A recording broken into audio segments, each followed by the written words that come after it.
মাই devilish লাভার। পরিচ্ছেদ 3 থেকে 4। লেখনীতে কথা আলো। বাতাস তখন সবেগে বয়ে চলেছে, যার উন্মত্ত চিৎকারে জানালার পর্দাগুলো ছন্দহীন নাচের ভঙ্গিতে উদ্দিন। আকাশের বুক চিরে মুহুর্মুহু বিদ্যুতের তীক্ষ্ণ ঝিলিক দেখা যাচ্ছে, যা প্রতিবারই সমগ্র কক্ষকে এক লহমার জন্য আলোকিত করে দিচ্ছে। সেই ক্ষণস্থায়ী আলোতে স্পষ্ট দেখা যায় ঘরের কেন্দ্রে দাঁড়িয়ে থাকা একজন লোক। তার 2 হাত পেছনে এমনভাবে বেষ্টনী করা, যেন সে কোনো কঠিন শপথের ভার বহন করছে। লোকটি অচঞ্চল দৃষ্টিতে চেয়ে আছে কক্ষের দেওয়ালে ঝোলানো প্রাচীন কোনো শৈল্পিক নিদর্শনের দিকে। সহসা ঘরের ভেতরে ঝলসে ওঠে এক কৃত্রিম বৈদ্যুতিক দীপ্তি, যা যেন কোনো আকস্মিক ঝলক। এই আলো ঘরটিকে সম্পূর্ণ উদ্ভাসিত করে তোলে। সেই উজ্জ্বলতা প্রতিফলিত হয় বিপরীত দিকের একটি সুদৃশ্য ছবির ক্যানভাসের উপর। সেখানে ফুটে ওঠে এক পুরুষের যৌবনকালের মধুময় প্রতিচ্ছবি। সেই শ্যামবর্ণের পুরুষের চেহারায় এক অসাধারণ মায়াবী আকর্ষণ এবং শান্ত দীপ্তি। স্তব্ধতা ভেঙে দিয়ে লোকটি এক তীক্ষ্ণ বিদ্রুপাত্মক হাসির রেখা টেনে ফিসফিসিয়ে উঠল। তোর অতি প্রেয়সী সম্রাজ্ঞীকে তোর কাছে চিরতরে পাঠিয়ে দিলাম, কায়সার খান। পরপারে তোরা একসাথে থাকবি। কথাগুলো শেষ হতেই তার মুখমণ্ডলে এক বিদঘুটে বিকট হাসি ছড়িয়ে পড়ে। সেই হাসিতে যেন ভয়ঙ্করতার কালো ছায়া। হাসতে হাসতে লোকটি পুনর্বার তাকায় ছবির সেই মৃত ব্যক্তি অর্থাৎ কায়সার খানের মুখের দিকে। অবাক করার বিষয় হলো, মৃতের মুখের আদলের সাথে জীবিত লোকটির চেহারার এক অলৌকিক সাদৃশ্য বিদ্যমান। তোর সম্রাজ্ঞীর মতোই আমি তোর কাছে পাঠিয়ে দেব তোর অতি আদরের পুতুল কন্যার রুবাইয়া বিনতে শূন্যতাকে। তোর মেয়েটি দেখতে সত্যিই বড়ই লাস্যময়ী ও অনবদ্য সুন্দরী। লোকটির চোখে ফুটে ওঠে এক নোংরা ঘৃণ্য কামনার ঝলক, যা নিশ্চিত করে দেয় তার লেপসা এখন শূন্যতার দিকে ধাবিত। ঠিক সেই মুহূর্তেই সেখানে এক আগন্তুক হন্তদন্ত ও শ্বাসরুদ্ধ অবস্থায় কক্ষে প্রবেশ করে। আরমান ভাই, দেখুন, দেখুন। সংবাদ মাধ্যমে কি দেখাচ্ছে? লোকটির কথায় আরমান নামের মানুষটি পিঠ ঘুরিয়ে তাকালো, তার চোখের কুটিলতা এক লহমার জন্য চাপা পড়ল গভীর বিস্ময়। তার দিকে এগিয়ে আসা যুবকটি তখনই হাতে ধরা মোবাইল ফোনটি তার মুখের সামনে তুলে ধরল। ফোনের স্ক্রিনে চোখ রাখতেই আরমান তালুকদার যেন আকস্মিক এক বজ্রাহত হলেন। সেখানে এক স্পষ্ট ও চাঞ্চল্যকর সংবাদ শিরোনাম ভেসে উঠেছে। বিখ্যাত রাজনীতিবিদ আরমান তালুকদারের জ্যেষ্ঠ পুত্র আইজান শুভ্র-এর বিবাহ সম্পন্ন। সাধারণ ঘরের কন্যাকে বধূরূপে গ্রহণ করল আইজান শুভ্র। কনে নাম রুবাইয়া বিনতে শূন্যতা। জানা যায়, কনে বাবা কায়সার খান ছিলেন এক সময়ের জনপ্রিয় রাজনীতিবিদ এবং আরমান তালুকদারের ঘনিষ্ঠ বন্ধু। শুরুতে তাকে সাধারণ ঘরের বলে উল্লেখ করলেও মিসেস শুভ্র খান আদতে একজন প্রয়াত রাজনীতিবিদের একমাত্র কন্যা। এই অপ্রত্যাশিত সংবাদ দেখে আরমান তালুকদার তো রীতিমতো শোকত। তার চোখের রন্ধ্রে রন্ধ্রে যেন অবিশ্বাস আর ক্রোধের তীব্র আগুন জ্বলতে শুরু করল। তারই অতি আদরের ছেলে শুভ্র শেষে কিনা বিয়ে করল তার সেই বন্ধুর মুখোশ পরে থাকা কায়সার খানের কন্যাকে। যে মেয়েকে সে প্রতিশোধের গুটি বানাতে চেয়েছিল, সেই মেয়েই কিনা তার পুত্রবধূ। নিউজফিড জুড়ে ছেয়ে আছে শুভ্র আর শূন্যতার বেশ কিছু ছবি। একটি ছবিতে দেখা যাচ্ছে শুভ্র পরম ভালোবাসায় শূন্যতাকে কোলে তুলে নিয়ে যাচ্ছে কোনো এক নয়নাভিরাম বাংলোর দিকে। তাদের আনন্দের মুহূর্তটি সেখানে চিরস্থায়ী হয়ে ধরা দিয়েছে। যদিও ক্যামেরায় দেখানো ছবিটির পেছনের সত্য তারা কেউ জানে না, আধারের মাঝে ঢেকে রাখা হয়েছে জনসম্মুখে। যেন তাদের চোখে পড়ানো হয়ে কালো এক পট্টি। তার সাথেই প্রকাশিত হয়েছে তাদের সই করা রেজিস্ট্রি পেপারের ছবি, যা এই বিবাহের সত্যতা প্রমাণ করছে। নেটিজেনদের মাঝে এই খবর মিশেল প্রতিক্রিয়া সৃষ্টি করেছে। কেউ কেউ এই অপ্রত্যাশিত পরিণয়ে উচ্ছ্বসিত ভালো লাগা প্রকাশ করছে, তাদের শুভেচ্ছা জানাচ্ছে। আবার অনেকের মধ্যে কাজ করছে হিংসাত্মক ও ঈর্ষান্বিত মনোভাব। একদল এই জুটিকে প্রশংসায় ভাসালেও অন্য দল রীতিমতো শূন্যতার পোশাক পরিচ্ছদ এবং সাধারণ পারিবারিক পটভূমি নিয়ে বাজে মন্তব্য ও কটু কথা শুরু করে দিয়েছে। যেন আরমানের ক্রোধের আগুন জনসাধারণের সমালোচনার আগুনে নতুন মাত্রা পেল। তুমুল বর্ষণের শব্দে প্রকৃতি যখন মুখর, ঠিক তখনই হ্যাপিনেস রেস্ট হাউজের বিলাসবহুল কামরায় চলেছে অন্য এক মুহূর্তের ঘনঘটা। ঘরের উষ্ণ পরিবেশে উষ্ণ দুধভর্তি বাতবে অসহায়ত্বের প্রতিমূর্তি হয়ে বসে আছে শূন্যতা। পরিধানে কোনো বস্ত্র না থাকায় সেই বিলাসী প্রকোষ্ঠ ছেড়ে বাইরে যাওয়ার সাহসটুকু সে পাচ্ছে না। এখন কি পরব আমি? কিছুই তো নেই ওয়াশরুমে। আর্তনাদ করে সে আশেপাশে চোখ ঘোরালো। ঠিক তখনই তার দৃষ্টি পড়ল বাথটবের পাশে রাখা সাদা তুলতুলে বাথরবটির দিকে। সেটি দেখে শূন্যতার চোখে যেন আশার আলোকরেখা ঝলসে উঠল। দ্রুত বাথটব থেকে উঠে ঝর্ণা ছেড়ে সে তড়িঘড়ি স্নান সম্পন্ন করল এবং দেরি না করে বাথরবটি নিজের শরীরে জড়িয়ে নিল।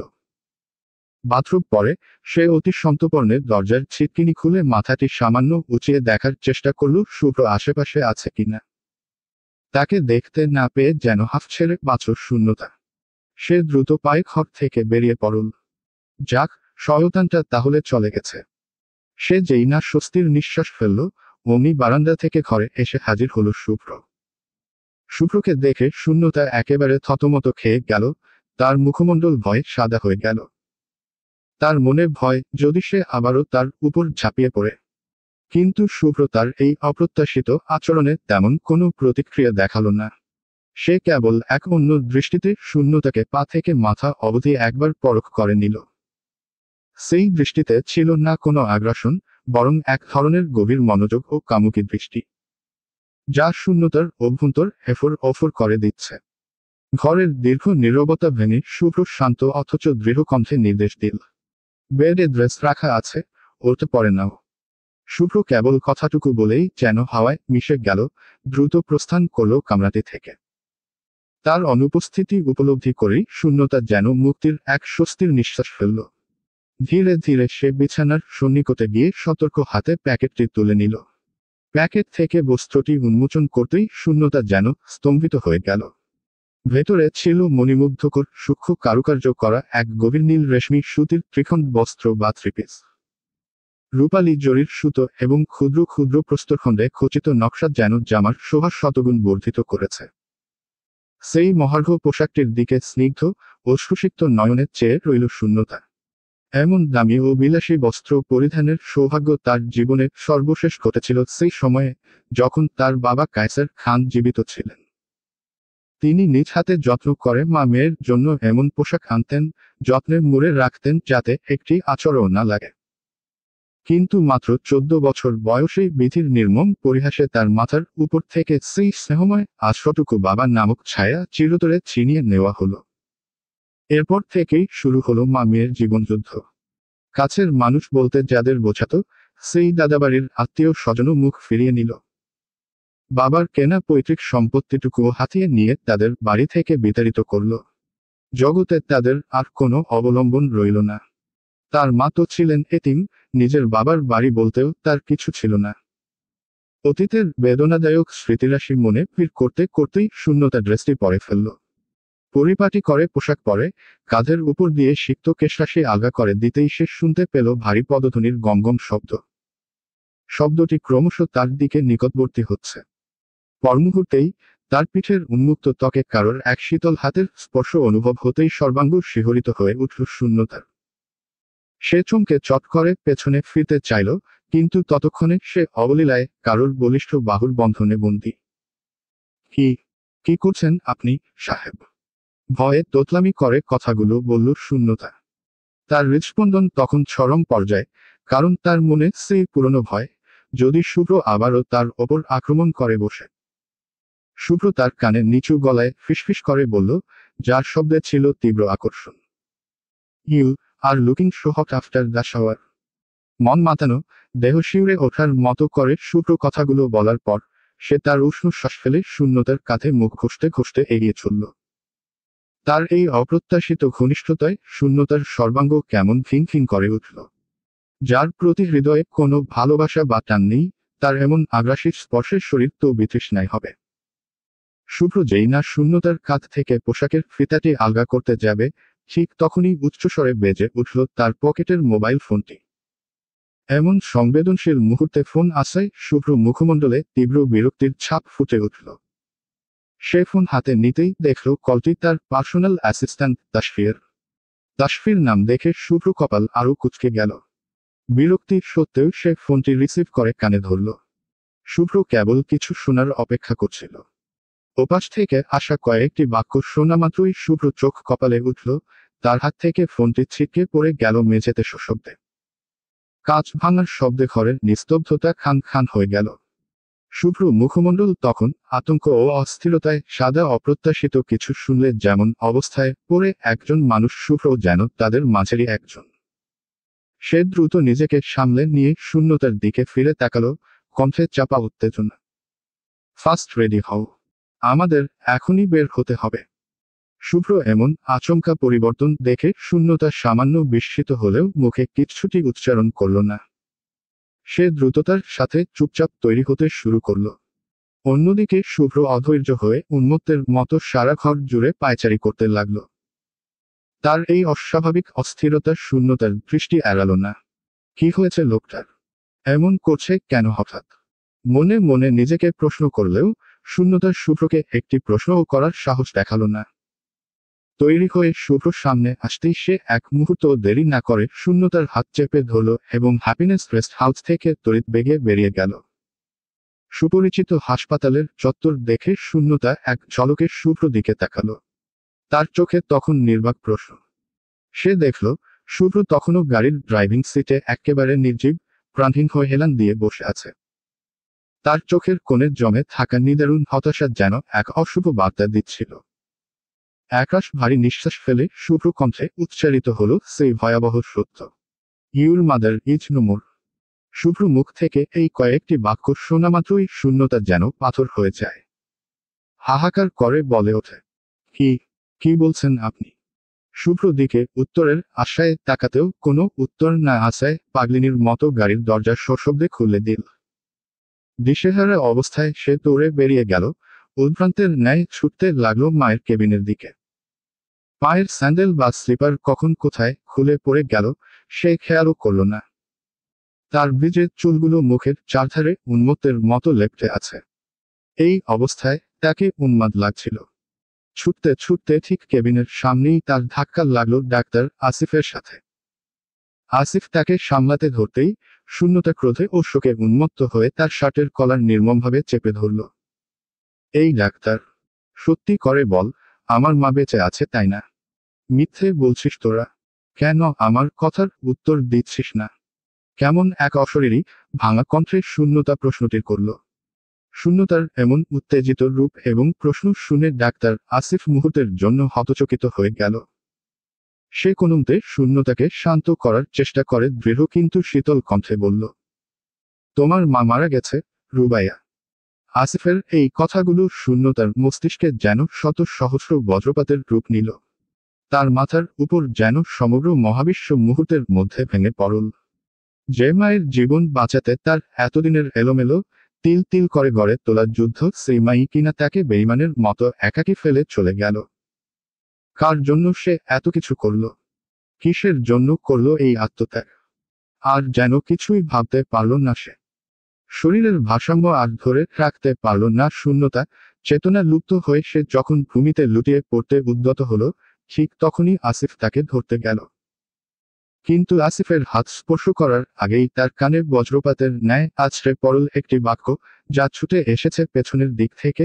আসিফের কানে সেই বজ্রপাতের ন্যায় বাক্যটি আছড়ে পড়ল, don't touch my wife. I am the only one who has the right to touch her. No one else. So stay away from her. এমন অধিকারবোধক কথা শুনে আসিফ যখন সামনে তাকালো, তখন সে দেখল আইজান শুভ্র এক হাত পকেট গুজে নিখাদ ম্যানলি স্টাইলে তার দিকে হেঁটে আসছে। শুভ্র প্রতিটি পদাচরণ যেন সশব্দে ঘোষণা করছে শূন্যতার উপর একমাত্র কর্তৃত্ব কেবল তারই, আর কারণ নয়। শুভ্র এগিয়ে এসে আসিফের একেবারে মুখোমুখি দাঁড়ালো। সে আসিফের দিকে তাকালো যেন জ্বলন্ত আগুনের শিখার মতো দৃষ্টিতে। অন্যদিকে ডাক্তার আসিফও শুভ্র দিকে তাকালো ঈগলের তীক্ষ্ণ চাহনি নিয়ে। তাদের দু জনকে দেখলে মনে হবে তারা যেন জন্ম জন্মান্তরের চিরশত্রু, যারা এই মুহূর্তে এক অদৃশ্য দ্বন্দ্বে লিপ্ত। শুভ্র কণ্ঠস্বর ছিল হিসহিস করা শীতল, যেন সে আদেশ দিচ্ছে, don't cross your limits, mister Shabab. Change that habit of wanting to leave your touch everywhere. Shubhra কথা শুনে ডাক্তারের অ্যাপ্রন পরিহিত আসিফের মুখে ফুটে উঠল এক কুটিল হাসি। সেই হাসি যেন শয়তানের মতোই বিভীষিকামু। সে হেসে উঠে শুভ্র চোখের দিকে নিজের কৃষ্ণকালো চোখ তাক করে ধরল এবং প্রতিটি শব্দে তীব্র চ্যালেঞ্জ ছুড়ে দিয়ে বলল, "This flower of yours will be mine no matter what. Every part of her body will carry only my touch, my mark of affection." সমুদ্রের উত্তাল ঢেউ যেন সকল কিছু ভেঙে চুরমার করে দেবে, এমন এক উন্মত্ত তাণ্ডব চলছে বেলাভূমিতে। তীব্র জলরাশির ভাণ্ডার বিশাল সমুদ্র জুড়ে চলেছে বালুকনাদের ভিজিয়ে নিজের ভূগর্ভে টেনে আনার প্রতিযোগিতা। ঢেউয়ের পর ঢেউ এসে আছড়ে পড়ছে, আর সেই জলরাশি আদর করে ভিজিয়ে দিচ্ছে এক কন্যার পথযুগল। সাগর পাড়ে নিজের মনের একরাশ মেঘ নিয়ে সে তাকিয়ে আছে জলরাশি ও ঢেউয়ের দিকে। খালি পদতল ভিজে যাচ্ছে নোনতা পানির স্পর্শে, যেন সমুদ্রের নোনা জল আর তার চোখের নোনা জল মিলেমিশে একাকার। শূন্য দৃষ্টিতে অনন্ত সমুদ্রের দিকে চেয়ে আছে শূন্যতা, যার জীবনটাই আজ পূর্ণ হয়েছে একরাশ শূন্যতায় ঘিরে। মা খুশবু তাবাস্সুমকে নিয়ে সে ফিরে এসেছে নিজের জন্মস্থল কক্সবাজার শহরের সেই কাকলি অঞ্চলে, যেখানে শায়িত হয়েছিলেন তার পিতা কায়সার খানও। তাদের ভালোবাসার শুরু এই কাকলি অঞ্চলে, তেমনি তাদের মরণের পরের স্থানও হয়েছে কাকলি অঞ্চলের এক নিস্তব্ধ কবরস্থানে। এত সব কিছু ভাবতেই শূন্যতা তলিয়ে যায় সেই বিভীষিকাম দিনের দৃশ্যতে, যে দৃশ্য তার চেতনাকে গ্রাস করেছিল। জ্ঞান ফিরে শূন্যতা নিজেকে আবিষ্কার করে হাসপাতালের এক সাদা বেডে। চারপাশ ধোঁয়াশার মতো লাগছে, কিন্তু পাশে বসা একজনের অস্তিত্ব স্পষ্ট। তার পাশে চিন্তিত অবস্থায় বসে ছিল শুভ্র। পরনে থাকা শুভ্র সফেদ রঙের শার্টটিও তখন কুঁচকে আছে, সম্ভবত দীর্ঘ সময় ধরে অপেক্ষার চিহ্ন। শুভ্র তখনও স্থির দৃষ্টিতে চেয়ে ছিল শূন্যতার পানে, ঠিক তখনই শূন্যতাও তাকায় শুভ্র দিকে। স্বামীর চোখে চোখ পড়তেই তার মনে আঘাত করে শব্দ শোনা ভয়ঙ্কর সত্যটি। সে আচমকা বিছানা ছেড়ে উঠতে গিয়ে চিৎকার করে ওঠে, "মা! মা!" অবিশ্বাস আর যন্ত্রণায় ভেঙে পড়া শূন্যতা ও সুষিক্ত চোখে শুভ্র দিকে তাকালো, কণ্ঠে তখন কেবলই আর্তনাদ। "বলুন না সাহেব, আমার মা বেঁচে আছে। আপনারা সবাই মিথ্যে বলেছেন আমায়, তাই না?" চোখ ভর্তি অশ্রু নিয়ে শূন্যতা শুভ্র দিকে তাকালে শুভ্র অতি সন্তর্পণে শূন্যতাকে ধরে বসাল। এরপর শান্তভাবে তার সামনে হাঁটু গেড়ে বসে অতি নম্র স্বরে বলল, "সত্যিটা মানতে শেখো, হোয়াইট রেইন লিলি। তোমার মা আর নেই।" শুভ্র এই শীতল স্পষ্ট স্বীকারোক্তি যেন শূন্যতার শেষ আশ্রয়ের ভীতটুকু গড়িয়ে দিল। সে মুহূর্তে হিংস্র হয়ে ওঠে। নিজের সমস্ত শক্তি দিয়ে শুভ্র বুকে ধাক্কা দিতে দিতে বলে উঠল, তার কণ্ঠে তখন কেবলই অবিশ্বাস আর তীব্র প্রত্যাখ্যানের সুর, "বললেই হলো আমার মা নেই। আপনারা সবাই মিথ্যে বলছেন আমায়। মিথ্য।" বাকি কথাটুকু রয়ে যায় শূন্যতার মুখের অন্তরালে। তার চোখ আটকে যায় ঘরের এক কোণে রাখা স্ট্রেচারের দিকে, যেখানে একটি দেহের উপর সাদা কাপড় ঢাকা, কেবল মুখমণ্ডলটুকু ব্যতীত। ফ্যাকাশে হয়ে যাওয়া সেই মুখাবয়বটি তার বড়ই চেনা, তার মা খুশবু তাবাস্সুম। মহিলার মুখের দিকে তাকাতেই শূন্যতা কেমন নিশ্চুপ, নিথর হয়ে যায়। তার নিষ্প্রাণ চোখে তখন কেবলই এক তীব্র শূন্যতা। সে অপলক তাকিয়ে থাকে সেই মায়াবী অথচ ফ্যাকাশে হয়ে যাওয়া মায়ের মুখের দিকে। ধীরে ধীরে সে উঠে দাঁড়ালো। উঠতেই হাতের শিরা থেকে টান পড়ল, কারণ তার হাতে যে স্যালাইনের ক্যানোলা লাগানো। কিন্তু সেই শারীরিক যন্ত্রণা সে মুহূর্তে তার কাছে তুচ্ছ। ক্যানোলাটি সজোরে টেনে খুলে ফেলল শূন্যতা। উষ্ণ রক্ত গড়িয়ে পড়তে শুরু করল সেই স্থান থেকে। এব্রো থেব্রো পায়ের কদম ফেলে সে এগিয়ে গেল মায়ের দিকে। "মা!" অত্যন্ত নিচু, প্রায় ফিসফিসানির মতো গলায় সে ডাকল তার মাকে। রক্ত গড়িয়ে পড়া সেই হাত দিয়ে সে পরম মমতায় হাত বুলাতে থাকে খুশবুর মুখে। তারপর মুখ নিচু করে চুমুতে চুমুতে ভরিয়ে দেয় মায়ের কপাল, চোখ আটরত। সেই নীরবতা বেশিক্ষণ স্থায়ী হল না। এরপরই গগন কাঁপিয়ে এক মর্মান্তিক চিৎকার করে ওঠে শূন্যতা। খুশবুর নিথর দেহ নাড়াতে নাড়াতে পাগলের মতো বলতে থাকে, "মা, ও মা! ওঠো না মা! দেখো আমার হাত থেকে রক্ত পড়ছে। এই দেখো। তোমার এই রক্তক্ষরণ সহ্য হয় না তো। তুমি ওঠো না মা!" মায়ের মুখের সামনে রক্ত গড়িয়ে পড়া হাত ধরে কথাগুলো বলতে বলতে শূন্যতা একসময় খুশবুর পেটের উপর মাথা দিয়ে হেলিয়ে পড়ল। তার কণ্ঠে তখন শিশুর মতো এক করুণ বায়না, "ও মা, কথা বলো। দেখো আমি খাইনি এখন, ক্ষুধা লেগেছে আমার। আমায় কিছু ভাত খেতে দাও। দাও না গো মা।" খুশবুকে পাগলের মতো ঝাঁকাতে থাকে শূন্যতা। কিন্তু খুশবু যে কোনো উত্তরই দেয় না তাকে। দেবে কি করে? সে যে আর নেই এই ইহজগতে, সবকিছুর ঊর্ধ্বে চলে গেছে। শূন্যতা এবার খুশবুকে ছেড়ে চেপে ধরল তার শীতল পাজোড়া। পায়ে নিজের মুখ ঠেকিয়ে চুমু দেয়, আর চিল্লিয়ে চিল্লিয়ে বলতে থাকে, তার ক্ষোভ যেন কেবল খুশবুর প্রতি নয়, বরং সমগ্র পৃথিবীর প্রতি। বেঈমান, তোরা সবাই বেঈমান। যেমন তুই, তেমন তোর স্বামী। তোরা সবাই আমায় ফেলে রেখে গেলি নিজেরা শান্তিতে থাকার জন্য। থাকতে দেব শান্তিতে। ওঠ বলছি। এই কথা শুনছিস না কেন? ওঠ বলছি। আমার খিদে পেয়েছে, খেতে দে আমায়। তোর হাতে খাইয়ে দে আমায়। কি হলো আর কত মরার মতো শুয়ে থাকবি? ওঠ না রে। তুই মা, ওঠ তুই। তোর না অপারেশন হয়েছে, তুই না ভালো হয়ে যাবি? তাহলে কেন এমন নাটক করতেছিস? মা রে, উঠে পড়। ও মা। মায়ের পায়ে ধরে শূন্যতার করা এক এক আর্তনাদ যেন ভারী করে দেয় হাসপাতালের পূর্ব দিকে থাকা কক্ষটিকে। বাহিরে দাঁড়িয়ে থাকা ওয়ার্ড বয় থেকে শুরু করে ডাক্তার আর কিছু নার্সরা নির্বাক চোখে দেখে যাচ্ছে সদ্য মাকে হারানো এক মেয়ের করুণ আর্তনাদ, যা কাঁপিয়ে দিচ্ছে তাদের নিজেদের সত্তাও। পিতৃহারা ছায়াহীন বড় হওয়া শূন্যতা যে এবার পুরোপুরিভাবে এতিম, একা হয়ে গেল। কেউই যে রইল না তার নিজের করে। কেউ না। দুর্বল শরীরে এমন ধকল নিতে না পেরে আবারও চেতনা হারিয়ে ফেলে শূন্যতা। শূন্য শরীর লুটিয়ে পড়ে মেঝেতে গড়িয়ে পড়তে উদ্যত হতেই একটি শক্ত হাত দ্রুত এসে আগলে নেয় তাকে। শুভ্র পরম যত্নে শূন্যতাকে নিজের কোলের মাঝে তুলে নেয়। শূন্যতার মুখের দিকে চেয়ে সে তার নিজস্ব ভঙ্গিতে ফিসফিস করে বলে উঠল, As long as there is life burning inside this body, I will bring you every happiness in the world, white rain lily. You are my breath, my peace, my madness, you are my everything. My heart beats for you, I live only for you. And yes, I know your destiny. I know also the real villain of your life, the one who can destroy you with love and save you with love. Bangla মানে, আমার এই দেহে যতক্ষণ প্রাণ জ্বলে, তোমাকে দুনিয়ার সমস্ত সুখ এনে দেব, হোয়াইট রেইন লিলি। তুমি আমার শ্বাস, আমার শান্তি, আমার পাগলামি, you are my everything. My heart beats for you, শুধু তোমার জন্যই আমি বেঁচে আছি। আর হ্যাঁ, ময়ূর ডেস্টিনি। তোমার জীবনের সত্যিকার ভিলেনও আমি, যে তোমাকে ভালোবেসে ধ্বংস করতেও পারে, আবার ভালোবেসে বাঁচিয়েও রাখে। শুভ্র শূন্যতাকে নিয়ে এগিয়ে যেতে থাকে হাসপাতালের বাহিরের দিকে।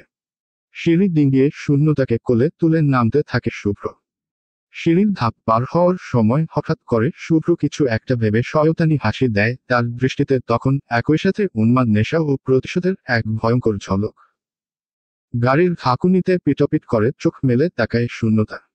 প্রথমে সবটাই খোলাটে লাগছিল, কিন্তু ধীরে ধীরে তার চেতনা ফিরতে শুরু করে। সামনেই সে দেখতে পায় একটি লাশবাহী গাড়ি এগিয়ে যাচ্ছে তাদের থেকে দ্রুতগতিতে।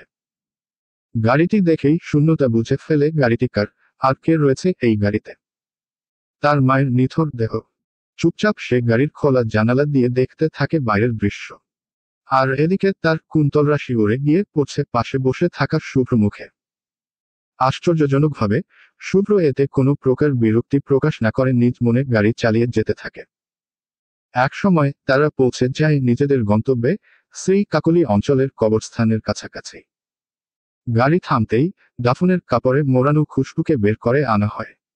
এরপর তাকে তোলা হয় খাটিয়াতে, কারণ হাসপাতালের ইতিমধ্যেই তার গোসল সম্পন্ন হয়েছে। শূন্যতাকে এক নিরাপদ স্থানে দাঁড় করিয়ে রেখে পুরুষেরা এগিয়ে যেতে থাকে কবরস্থানের দিকে, যেখানে জানাজা পড়িয়ে শবহ করা হবে খুশবুকে। কোথা থেকে যেন ওদের সাথে যোগ দিয়েছে আরো অনেক যুবক ও পুরুষ। শুভ্র সেই শোকমিছিলে যোগ দিল। দূর থেকে শূন্যতা দাঁড়িয়ে পাথরের মতো করে দেখতে থাকে মায়ের শেষ কার্য। তার চোখ তখন যেন পাথর, না তার চোখ থেকে পানি বের হলো, আর না সে প্রকাশ্যে কেঁদে উঠল। যেন ভেতরের সব অনুভূতি জমাট বেঁধে গেছে, আর তা প্রকাশের কোনো পথ পাচ্ছে না। সমুদ্রের দিকে তাকিয়ে গতকালের সেই শোকাবহ দৃশ্য আর কথাগুলো ভাবনার মাঝেই শূন্যতা নিজের কাঁধে কারোর হাতের ছোঁয়া পায়। চমকে উঠে পেছনে ফিরে তাকাতেই দেখতে পায় কালো নেভি ব্লু শার্ট আর অফ হোয়াইট প্যান্ট পরে তার দিকে তাকিয়ে আছে শুভ্র। সমুদ্রের পাড়ের তীব্র বাতাস তখন শুভ্র পরনে থাকা শার্ট আর মাথার সিল্কিকেশগুলোকে উড়িয়ে দেওয়ার চেষ্টা করছে। শুভ্র চোখে কোনো আগ্রাসন ছিল না, বরং এক ধরনের শীতল, শান্ত সমবেদনা।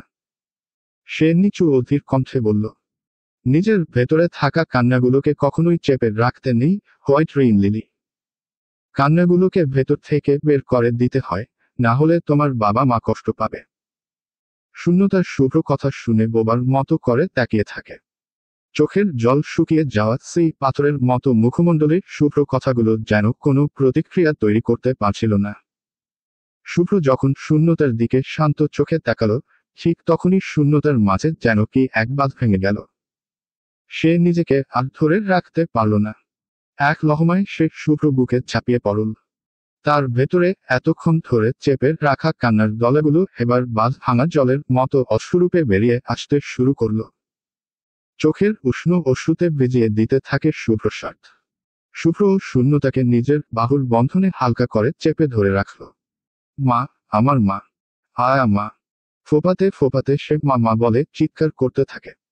ওর সেই করুণ চিৎকারে যেন সমুদ্র আরো গর্জে উঠেছে। বড় বড় ঢেউ আছড়ে পড়তে থাকে কিনারায়। যেন প্রকৃতিও শূন্যতার এই তীব্র শোকের অংশীদার। পরনের ভেজা কাপড় নিয়েই শূন্যতা তখন শুভ্র কোলে চেপে আছে। শুভ্র কাঁধে নিজের মাথা রেখে সে চেয়ে আছে বাইরের দিকে। ওকে দেখে মনে হচ্ছে অজানা কোনো এক ঘোরের মাঝে বসবাস করছে, যেন এই জগৎ ও তার দুঃখের বাইরে এক শূন্য রাজ্যে সে হারিয়ে গেছে। পরনের শাড়ি এবং ব্লাউজ গায়ের সাথে লেপ্টে ধরে দেহের বিভিন্ন বাঘ বা স্পর্শকাতর জায়গা স্পষ্ট করে ফুটিয়ে তুলছে। এসবেও যেন হেলদোল নেই শূন্যতার। এই মুহূর্তে নিজের শরীর বা পোশাক নিয়ে কোনো হুঁশ নেই তার। রিসোর্টের সবচেয়ে উন্নত মানের রুমে শূন্যতাকে কোলে নিয়ে প্রবেশ করে শুভ্র। গত কিছুদিন ধরে ওর একটাই ডিউটি হয়ে দাঁড়িয়েছে, আর সেটা হলো কিছু থেকে কিছু হলেই শূন্যতাকে কোলে তুলে হাঁটা। যদিও ওর এতে খারাপ লাগে না, কারণ শূন্যতার ওজন অত বেশি নয়।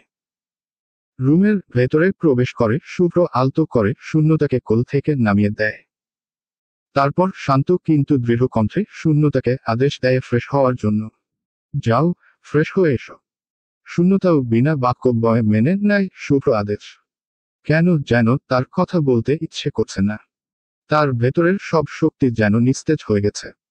শাওয়ার নিয়ে ওয়াশরুম থেকে বেরিয়ে আসে শূন্যতা। ওয়াশরুমে তার জন্য এক সেট শাড়ি রাখা ছিল, তাই তার পোশাক নিয়ে কোনো সমস্যা হয়নি। চুপচাপ করে ওয়াশরুম থেকে বের হতেই সে দেখে শুভ্র দরজার কাছে তার জন্য অপেক্ষা করছে। ওয়াশরুমের দরজা খোলার শব্দ শুনে শূন্যতার দিকে তাকাতেই থমকে যায় শুভ্র। এলোমেলোভাবে শাড়ি পরে ওয়াশরুম থেকে বেরিয়ে আসা শূন্যতার চোখ ধাঁধানো সৌন্দর্য যেন আরো বেশি বৃদ্ধি পেয়েছে। শুভ্র চোখ যেন তার শরীর থেকে সরছে না। শূন্যতার দিকে মন্ত্রমুগ্ধের ন্যায় এগিয়ে যেতে থাকে শুভ্র। শূন্যতার প্রায় খোলা পেটে নিজের ঠান্ডা হাত রাখতে কেঁপে ওঠে শূন্যতা। সেই স্পর্শে তার সারা শরীরে যেন বিদ্যুতের ঢেউ খেলে যায়। ভাষাহীন চোখে সে শুভ্র দিকে তাকাতেই দেখতে পায় শুভ্র চোখে এক নামহীন মাদকতা, তীব্র নেশার রেশ। সেই দৃষ্টিতে থাকা আকাঙ্ক্ষা শূন্যতাকে গ্রাস করতে থাকে। শুভ্র কণ্ঠস্বর তখন গভীর ও চাপা। I want you baby, right now. শূন্যতার অনুমতির প্রয়োজন ও যেন নিতে চাইল না শুভ্র। নিজের বক্তব্য শূন্যতাকে জানানোর পরেই সে শূন্যতার কাঁধ থেকে ফেলে দেয় শাড়ির আঁচল। আঁচলহীন উন্মুক্ত কাঁধে হেঁকে দেয় নিজের উষ্ণ ঠোঁটের স্পর্শ, অর্থাৎ কিস। সেই হালকা কিস একসময় পরিণত হয় কামড়ে। দাঁতের গভীর নিদর্শন বসিয়ে দেয় শূন্যতার কাঁধে, আর অসহায় শূন্যতা তখন খামচে ধরে শুভ্র শার্টের একাংশ। শুভ্র শূন্যতাকে নিয়ে বসে পড়ে একটি কাউচে। শূন্যতার উন্মুক্ত বুকে নিজের মুখ ডুবিয়ে দেয় সে, আর শূন্যতার অর্ধনগ্ন পিঠে বুলাতে থাকে নিজের হাতের স্পর্শ। বুকে মৃদু কামড় দিয়ে মুখ গুজে দেয় শূন্যতার গলায়, আর শূন্যতা জড় বস্তুর মতো মেনে নিতে থাকে শুভ্র এই আক্রমণাত্মক আদর। শুভ্র স্পর্শ গাঢ় থেকে আরো গাঢ়তে পৌঁছাতে থাকে। একসময় শুভ্র আবারও উন্মোচন করে শূন্যতার দেহের প্রতিটা ভাঁজ, প্রতিটা অংশ, প্রতিটা স্থান। যেখানে শুভ্র এঁকে দিতে থাকে নিজের বেপরোয়া দৈহিক চিহ্নের অংশ। সারা ঘর ভারী হয়ে ওঠে শূন্যতার সুখের আত্মচিৎকারে। ঘরের কোনায় কোনায় থাকা বাতাসও যেন ভারী হয়ে ওঠে ওদের মিলনের ফলে। এমন উত্তপ্ত মুহূর্তে শোনা যায় শুভ্র ফিসফিসিয়ে বলা বাক্য। I am a hyena when I touch a woman in the darkness of the night. I leave deep scars within her. I love pain mixed love, that wild, untamed, almost inhuman wild love. Bangla মানে, আমি হায়নার রাতের অন্ধকারে নারীকে স্পর্শ করলে তার ভেতর দাগ রেখে দিই। আমি ভালোবাসি পেইন মিক্সড লাভ, সেই বন্য, অবাধ, অমানুষিক ওয়াইল্ড লাভ। চলবে।